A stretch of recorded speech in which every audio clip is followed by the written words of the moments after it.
The Zweeling, went back in and finished painting the bottom of the guns where I left off from actually holding it from that way. So that's all painted. Now I am down to weathering the Zweeling and the low. And first thing I always do is basically start with the engine deck and kind of work my way that way.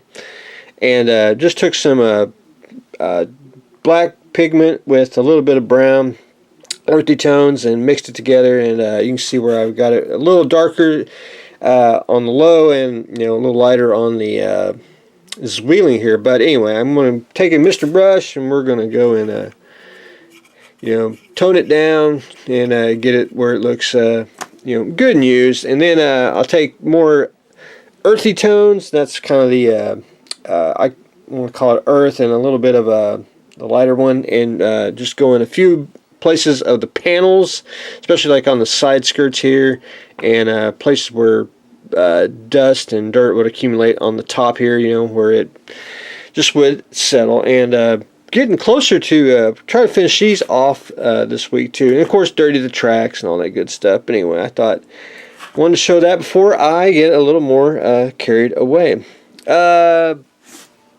Hex Marks the spot. I can't decide what I want. I'm pretty much done with it, and I may just go ahead and just keep it that way. I was going to take some micro crystal clear and actually put it in the cracks here along the edges and certain places just to simulate a little bit of water. But I can't decide if I want to do that or not, because I want to keep it simple.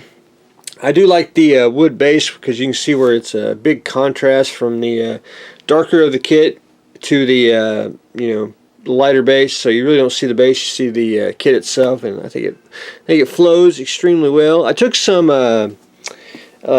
ink, Liquitex ink, and I went ahead and shadowed a few places like the map here and everything, and then took Mr. Matte Varnish, thinned it down with just a little bit of water, and sprayed the whole thing, and got it all a flat coat, which I'm more and more I am getting to like the acrylic matte varnish and the gloss real well. I think they do extremely well. Now the gloss can't top Future, but it's I think a good second running on it. But anyway, the flat works extremely well. But anyway, got most of that accomplished. I can't decide if I want to do that. I may or may not. I probably may just skip it, but anyway, I may do one more video and do a final deal on it. Put the plaque on, which is Dead Man's Wrath, which is basically in honor of the old NPC name of the kit, which was Disney's. And I think you got Hex Marks a spot and Dead Man's Wrath, so I think it looks pretty darn slick. Anyway, very fun model, and I can't wait to get that off the bench, because it's been on here a while, and we need to start something new, which we are.